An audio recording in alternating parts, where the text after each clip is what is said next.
नमस्कार विद्यार्थियों। आज हम बीएससी प्रथम वर्ष के वनस्पति शास्त्र के द्वितीय प्रश्न पत्र के अंतर्गत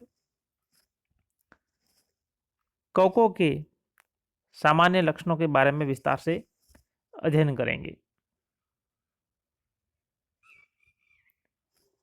सबसे पहले कवक, जिसे हम फंजाई कहते हैं। फंजाई एक मूलतः लैटिन भाषा का शब्द है और जिसका अर्थ होता है मशरूम, या जिसे हम छत्रक कहते हैं।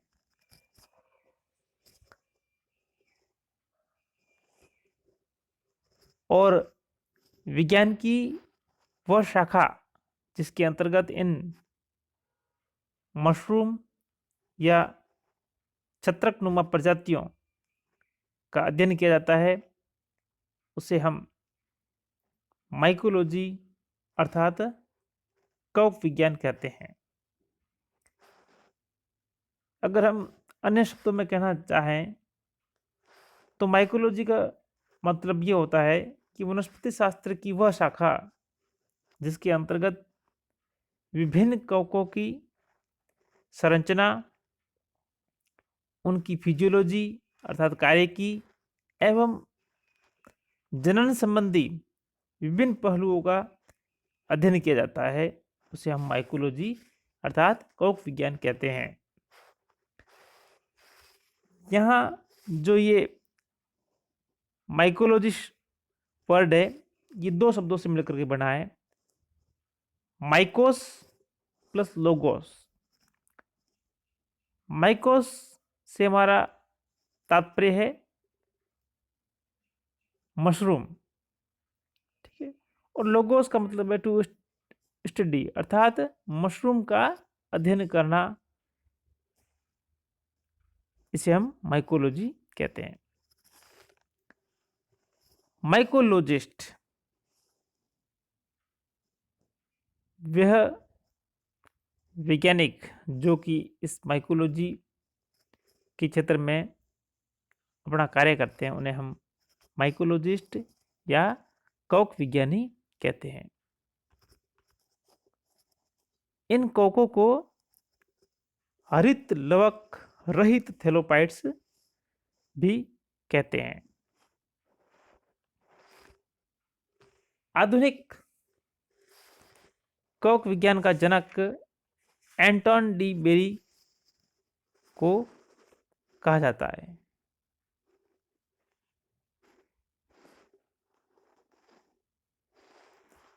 अब हम कवकों के सामान्य लक्षणों के अंतर्गत सबसे पहले उनके आवास के बारे में पढ़ते हैं। आवास की जब हम बात करते हैं तो कवक एक सर्वव्यापी समूह है, अर्थात जो सर्वत्र व्याप्त रहते हैं। इस कवक समूह के सदस्य प्रायः उन सभी स्थानों पर पाए जाते हैं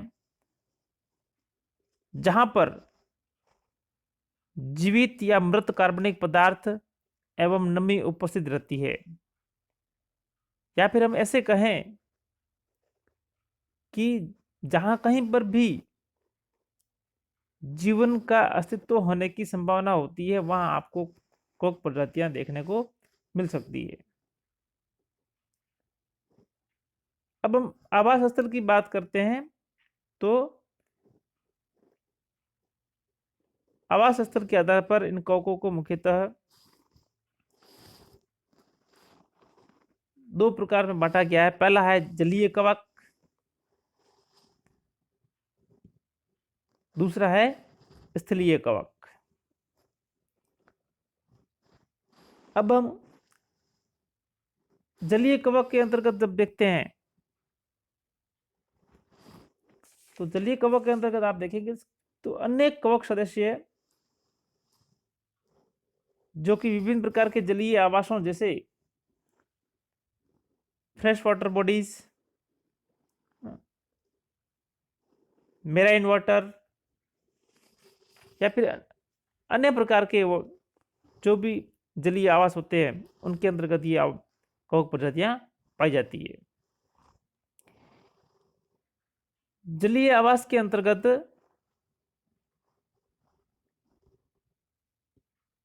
अगर हम बात करते हैं तो मुख्यतः जो मेस्टिगोमाइकोटिना, काइट्रेट्स, ड्यूटेरोमाइसिटीज, एस्कोमाइसिटीज एंड बेसिटोमाइसिटीज से संबंधित है जो जलीय प्रजातियां कोको के अंतर्गत हमें देखने को मिलती है। स्थलीय कवक की हम बात करते हैं तो स्थलीय कवक के सदस्यों को उनके आवास के आधार पर कई उप श्रेणियों में बांटा गया है, जैसे मृदा कवक। सामान्यतः सभी कवक संवर्गों के अधिकांश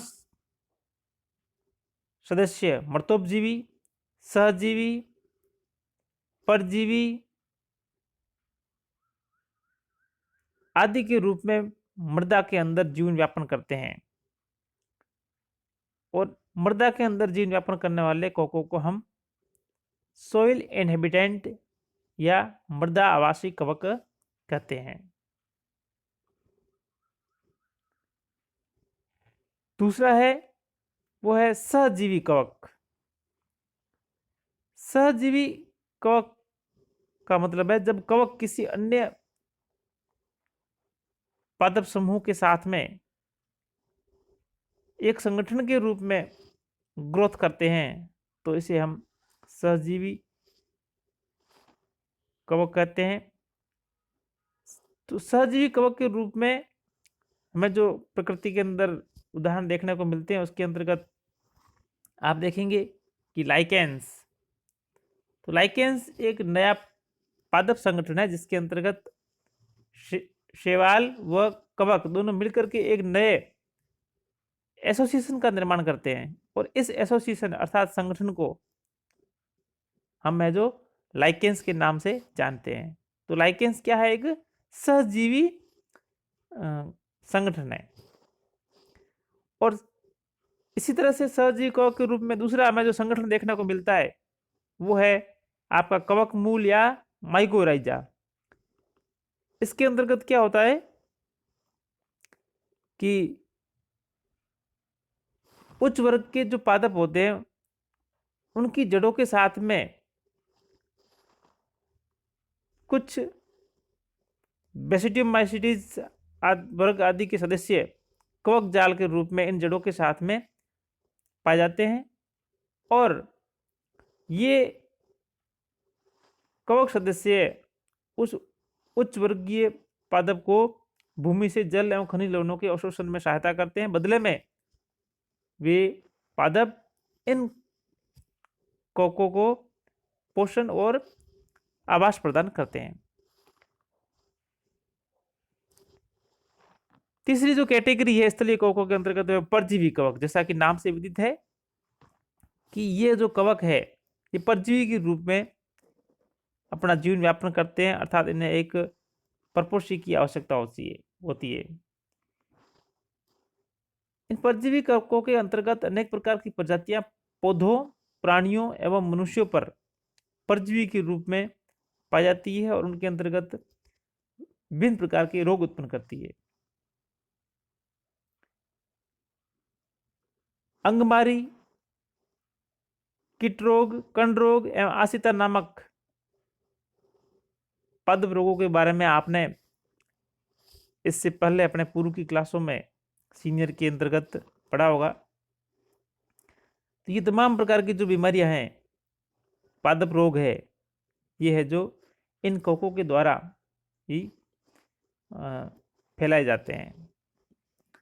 और स्थलीय कवकों के अंतर्गत एक अन्य जो हमें कैटेगरी देखने को मिलती है वो है हाइपर पैरासिटिक फंजाई, जिसे हम हिंदी में परात परजीवी कवक कहते हैं। यानी ये ऐसी कवक प्रजातियां हैं जो कि परजीवी कवक के ऊपर परजीवी के रूप में पाई जाती है। यानी एक कवक खुद परजीवी है, उसके ऊपर है जो अन्य और कवक है जो परजीवी के रूप में, यानी परजीवी के ऊपर परजीवी। तो इस प्रकार की कवक प्रजातियों को हम परात परजीवी कवक कहते हैं। जैसे हम बात करें तो चूर्णिल आसिता रोग उत्पन्न करने वाली कवक पर एक अन्य परजीवी कवक एम्पेलोमाइसिस क्विस्क्वेलिस पाई जाती है। इसी तरह से किट रोग उत्पन्न करने वाली कवक प्रजातियों पर एक और परजीवी कवक एंडरलूफा कैरेसिस का संक्रमण पाया जाता है।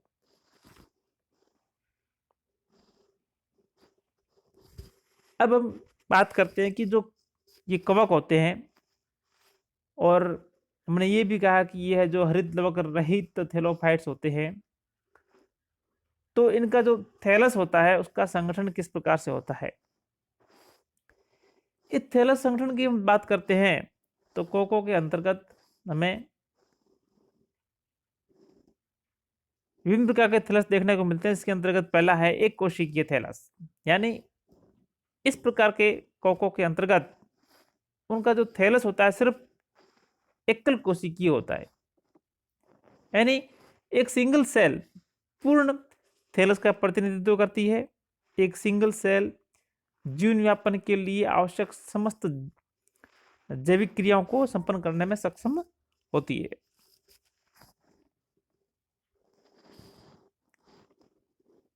जैसे हम बात करें तो यीस्ट है आपके, ओल्पिडियम, सिनकाइट्रियम, है ना, आदि सभी में है जो थैलस है जो एक कोशीय एवं भित्ति युक्त होता है। इसके अलावा कुछ है जो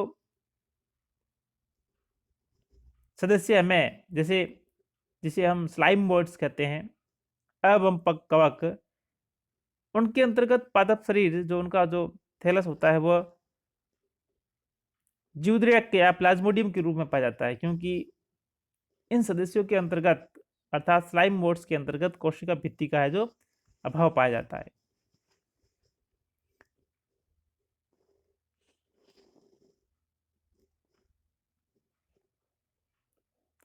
अब एक कोशिकीय थैलस के अंतर्गत हमने देख दिया कि ओल्पिडियम और यीस्ट ये है जो एक कोशिकीय थैलस के रूप में होते हैं। वहीं पर कभी कभार जब यीस्ट बडिंग के द्वारा मुकुलन के द्वारा ग्रोथ करता है तो एक कोशिकाएं एक के साथ एक पंक्ति के रूप में व्यवस्थित दिखाई देती है, तो हमें है जो एक कवक जाल का आभास होता है। लेकिन वास्तव में ये कवक जाल नहीं है, एक आभासी कवक जाल है, क्योंकि इसमें जो बडिंग होती है, बडिंग फास्टली होने के कारण कोशिकाएं एक दूसरे से है जो अलग नहीं हो पाती, वो जुड़ी रहती है, जिसे हम आभासी कवक जाल कहते हैं। अब आगे है कवक जालीय थैलस, यानी यहाँ पर थैलस है जो एक जाल के रूप में होता है कवकों के अंतर्गत। अब कवक जालीय थैलस है उसके अंतर्गत सबसे पहला है पट रहित कवक सूत्र, यानी इस प्रकार के कवक जाल के अंतर्गत जो कवक जाल होता है वह कवक सूत्रों से बना होता है। कवक जाल को हम इंग्लिश में माइसिलियम कहते हैं और कवक सूत्र को हम हाइफा कहते हैं। और कई सारे जो हाइफा जब मिलते हैं तो उनको हम जो हाइफी या कवक तंतु कहते हैं, और कवक तंतु अर्थात कवक सूत्र मिलकर के कवक जाल का निर्माण करते हैं।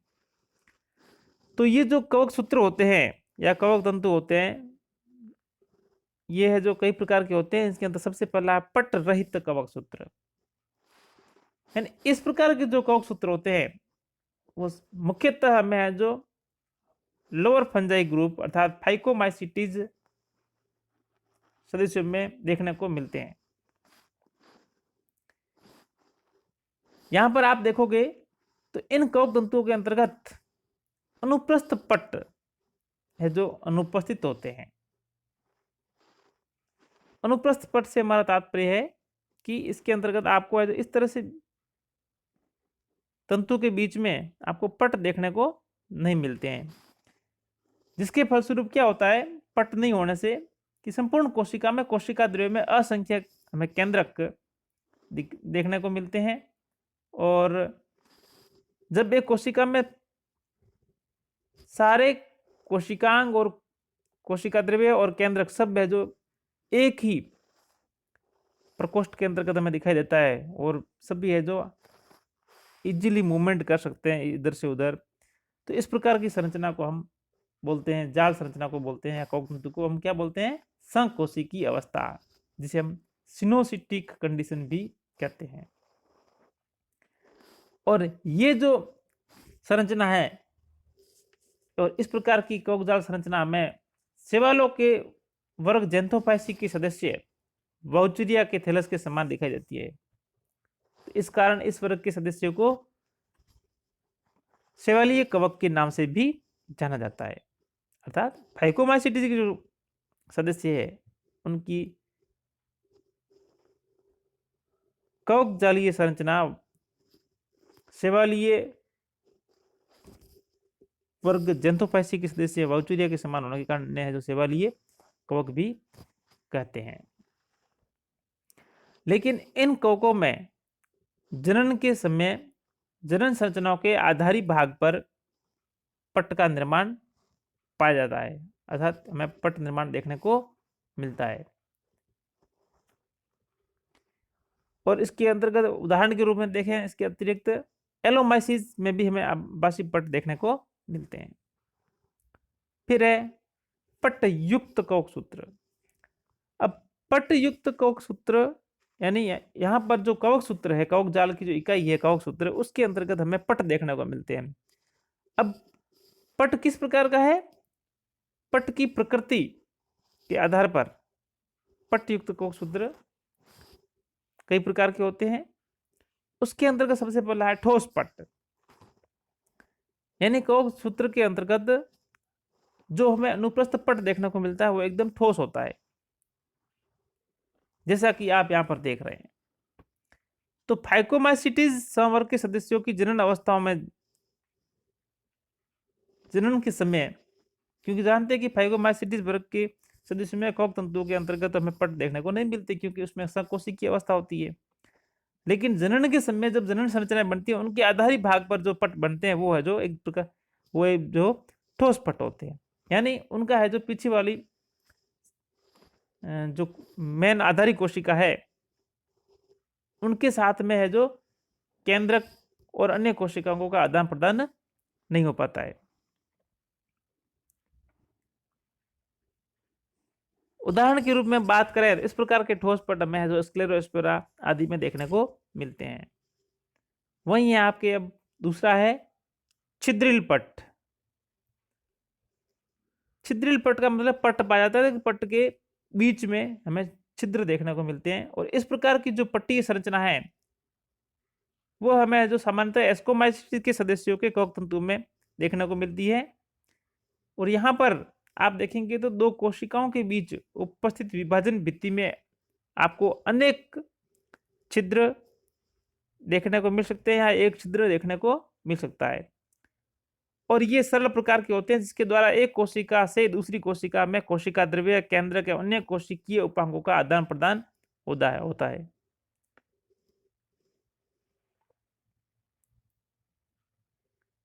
फिर है आपके बॉर्डर्ड पिट टाइप सेप्टा या परिवेशित गर्तनुमा पट्ट।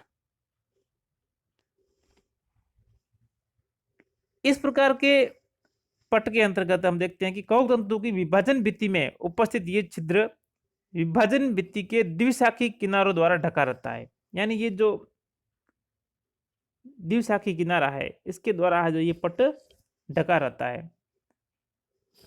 और इस पट्ट की जो आकृति है वो शंकुधारी वृक्षों की वाहिनिकाओं में उपस्थित गर्तों के समान होती है। उदाहरण के रूप में हम देखें तो इस प्रकार के पट्ट हमें म्यूकर एवं राइजोपस के कवक सूत्रों के अंतर्गत देखने को मिलते हैं। फिर है डोलीपोर पट्ट। डोलीपोर पट्ट है जो कवकों के वर्ग बेसिडियोमाइसीटीज के सदस्यों का मुख्य लक्षण है। इसमें पट्ट के बीच में उपस्थित छिद्र के दोनों ओर है जो आपको उभार देखने को मिलते हैं। एवं यहाँ पर आपको है जो एक ढोलकाकार स्थूलन देखने को मिलता है। इस प्रकार के छिद्र के चारों ओर सघन रूप से अंतःपर्दे के पर्दवी जालिकाएं पाई जाती है तथा एक अर्धचंद्राकार जो ये टोपीनुमा क्षेत्र दिखाई दे रहा है, इसे हम पेरिंथोसोम कहते हैं।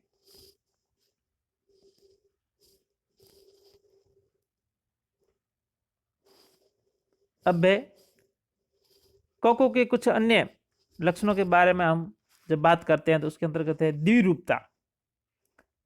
जैसा कि नाम से विदित है कि इस प्रकार के लक्षण के अंतर्गत कवक है जो द्विरूपता प्रदर्शित करते हैं, यानी जो कवक जाल है वो हमें है जो एक विशिष्ट कवक जाति का कवक जाल हमें दो रूपों में देखने को मिलता है। और जब कभी भी किसी एक कवक जाति के द्वारा दो भिन्न प्रकार के कवक जाल हमें देखने को मिलते हैं तो हम इस गुण को द्विरूपता कहते हैं। जैसे अपन देखते हैं कि यीस्ट जो होता है वो सामान्यतः हम सभी जानते हैं कि एक कोशिकीय होता है, परंतु जब यीस्ट को हम कृत्रिम माध्यम पर ग्रोथ करवाते हैं अर्थात इसका संवर्धन करवाते हैं तो यह जो इसके अंतर्गत हमें एक आभासी कवक जाल देखने को मिलता है। और इसके विपरीत हम देखते हैं बेसिडियम माइसिटीज का सदस्य अस्टिलोगो जो पौधों पर कंड रोग उत्पन्न करता है तथा एक अन्य रोगकारी कवक प्रजाति टेफ्राइना सामान्य स्थिति में तो परपोषी पादप शरीर में कवक जाल के रूप में पाए जाते हैं, लेकिन इनको अगर कृत्रिम संवर्धन माध्यम पर ग्रोथ करवाएं तो वो है जो इसके उल्टा एक कोशिकीय रूप में कवक जाल प्रदर्शित करते हैं। तो इस प्रकार के गुण को कवकों के हम द्विरूपता कहते हैं, यानी एक ही कवक प्रजाति के द्वारा दो भिन्न प्रकार के कवक जालों का निर्माण। दूसरी कंडीशन है वो है कि कवक जाल में केंद्रकों की संख्या एवं स्थिति विभिन्न कवक सदस्यों की पट्युक्त कोशिकाओं में प्राय एक, दो या अनेक केंद्रक हमें देखने को मिलते हैं और विभिन्न कवक प्रजातियों के जीवन चक्र की विभिन्न अवस्थाओं में केंद्रकों की संख्या एवं उनके जीनोटाइप में विविधता देखने को मिलती है। तो इस प्रकार से कवक जाल की कोशिकाओं में केंद्रकों की संख्या के आधार पर उन्हें कई श्रेणियों में बांटा गया, जिसके अंतर्गत पहला है एक केंद्र की कवक जाल, यानी यहाँ कवक सूत्र की प्रत्येक कोशिका में आपको एक अगुणित केंद्रक देखने को मिलता है तथा सभी कोशिकाओं का जो जीनोटाइप होता है वो समान प्रकार का होता है। फिर है आपके केंद्रक युग्मी कुछ कवक सदस्यों में लैंगिक जनन के समय अथवा कवक सूत्रों के आपस में उलझ जाने से शाखा सम्मिलन के दौरान एक कोशीय कवक सूत्र कोशिकाएं द्विकेंद्र की या केंद्रक युग्मी हो जाती है और धीरे धीरे इस प्रकार से पूरे कवक जाल की कोशिकाएं ही द्विकेंद्र की हो जाती है। और यहां कोशिका में उपस्थित दोनों केंद्रक, जिसे हम केंद्रक युग्म या द्विकेंद्र की अवस्था कहते हैं, दोनों केंद्रक अलग अलग प्रभेद या जीन प्ररूप प्रदर्शित करते हैं। फिर है द्विगुणित या युग्म केंद्र की कवक जाल। इस संरचना में कवक सूत्र की कोशिकाएं द्विगुणित केंद्र की होती है तथा ये जीवन चक्र की वास्तविक द्विगुणित अवस्था प्रदर्शित करती है, यानी इसके अंतर्गत जो केंद्रक होता है उसके अंतर्गत आपके गुणसूत्रों के दो सेट देखने को मिलते हैं।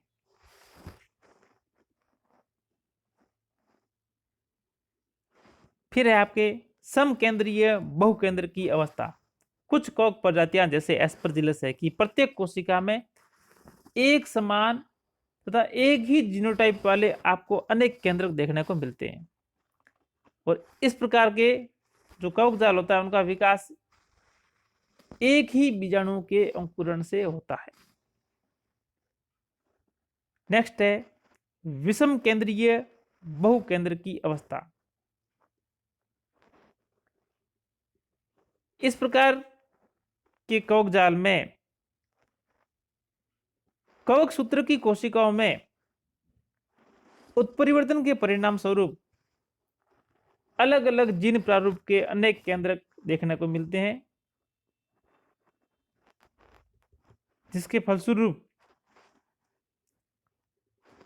कवक सूत्र के अंतर्गत बहुत सारे जो हमें केंद्र देखने को मिलते हैं वो अलग अलग जीनोटाइप वाले होते हैं। और इसका कारण है जो हम बता चुके हैं कि उत्परिवर्तन। तो बहुकेंद्र की अवस्था जब पाई जाती है तो वहां पर बहुकेंद्र की अवस्था दो प्रकार से हो सकती है। समकेंद्रीय यानी सारे केंद्रक एक ही प्रकृति के, एक ही जीनोटाइप वाले। विषम केंद्रीय यानी बहुत सारे केंद्रक है लेकिन अलग अलग जीनोटाइप वाले हैं। तो इस प्रकार से हमें कवक जाल में केंद्रकों की संख्या एवं स्थिति में कवकों के अंतर्गत विभिन्न प्रकार की विभिन्नताएं देखने को मिलती है। धन्यवाद।